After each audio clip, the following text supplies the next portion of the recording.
Good evening, and welcome to today's meeting of the Commonwealth Club of California, the place where you're in the know.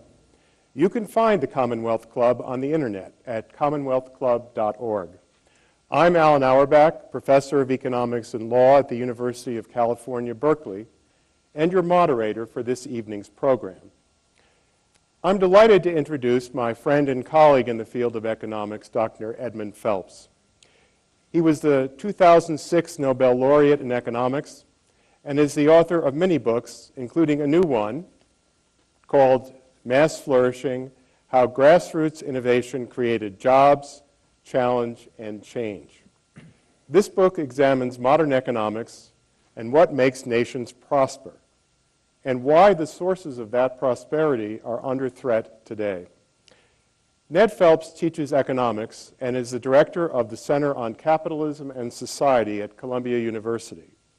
He has long studied the sources of economic growth and the causes of unemployment. On announcing his Nobel Prize, the prize committee specifically cited his path-breaking work on key trade-offs in economics between inflation and unemployment, and on the well-being of current versus future generations. He's also known for the breadth of his approach to economics, drawing, as he does in this book, on important contributions from philosophy, literature, and the arts. And I must say that few other economists could comfortably cite Aristotle and Lady Gaga in the same chapter. Dr. Phelps was born near Chicago, grew up in suburban New York, and later studied at Amherst and Yale. And he's the recipient, in addition to the Nobel Prize, of many international awards and honorary degrees. Please welcome our guest.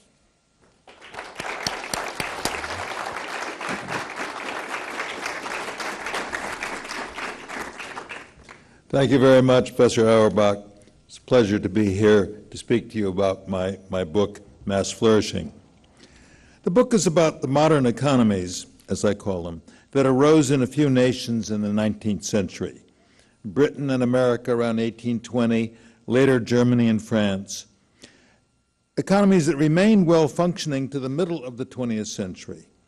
They were the marvel of the world. The wonder was not so much the high wages and wealth. There was rampant prosperity, material and non-material. Mark Twain spoke of the drive and push and rush and struggle of the raging, tearing, booming 19th century. One kind of prosperity was classical. Modern economies were achieving growth of economic knowledge, thus growth of productivity. Hence, wage rates and working conditions were constantly improving throughout the economy. A worker could just ride the rising tide. And non-modern economies, through trade and technological transfers, could tap into that prosperity in order to catch up. Another kind of prosperity was modern and of key importance.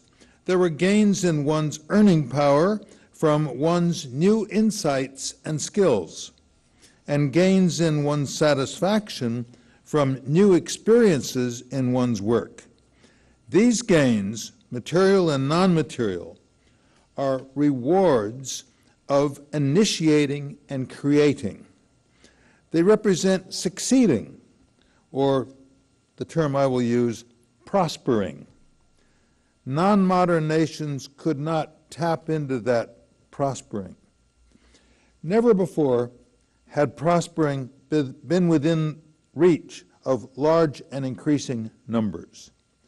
Before the first modern economies, economic knowledge, thus productivity, was virtually stagnant, even in the economies that were the jewels of mercantile capitalism, such as Spain and Holland.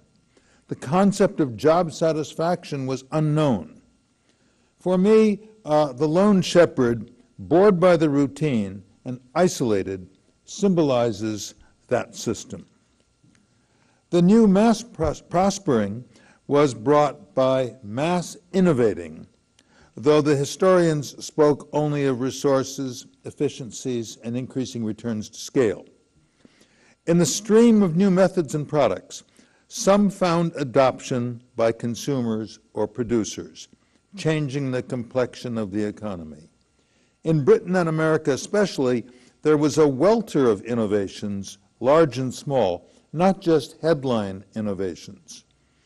In an 1858 lecture, Abraham Lincoln said of America that there was a perfect rage for the new, a rage that was rife among makers of products, I would judge, as well as users, which Lincoln was mostly talking about. Where did ideas for innovation come from?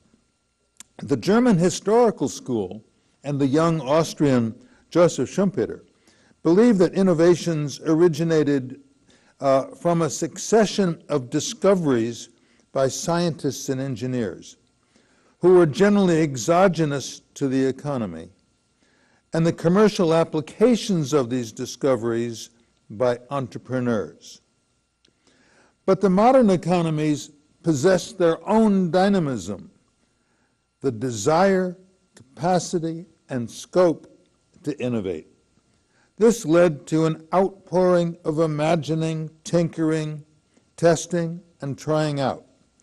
These economies were capable of indigenous innovation, not just the exogenous innovation of the German historical school. The system of dynamism was more effective the more open it was to contributors down to the grassroots. And the modern economies were rather open to the grassroots.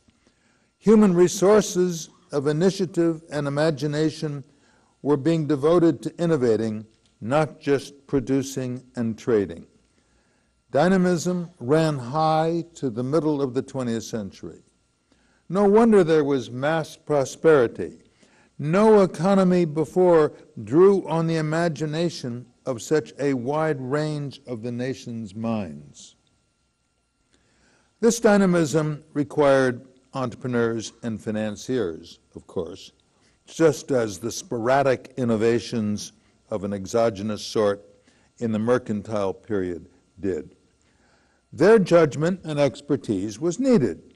Yet dynamism further required innovators with the insight, imaginativeness, and vision to dream up new products that might pan out and win adoption. Yet the idea that business activity in a free market can always be depended upon to possess the dynamism for indigenous innovation is a mistake. The right stuff is required. Innovators often have to buck conventional thinking or to break away from traditional ties to family and friends. Innovating also requires a social and political climate that is receptive to innovations despite the disruptions they are apt to cause. Was the modern economy desirable? Modern economies yielded a sustained rise of material benefits, including rising productivity and wages, decreasing disease, decreasing poverty and pauperism, and increasing inclusion.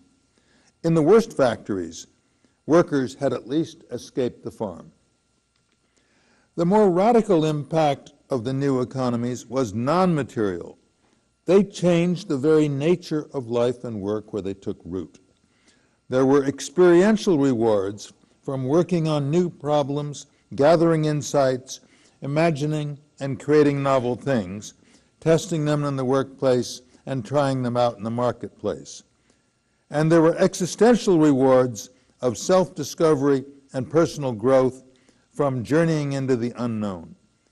The adventurous and exploratory spirit of the modern economies emerging in the 20th century cities was reflected also in the arts of the period. Of course, this transformation depended on the development of institutions that enabled dynamism, including various legal rights, laws governing corporations and financial institutions. The real crux, though, and one not given enough weight until now, is the rise of modern values, the spread of modern attitudes, precepts, and beliefs. These modern values can be roughly grouped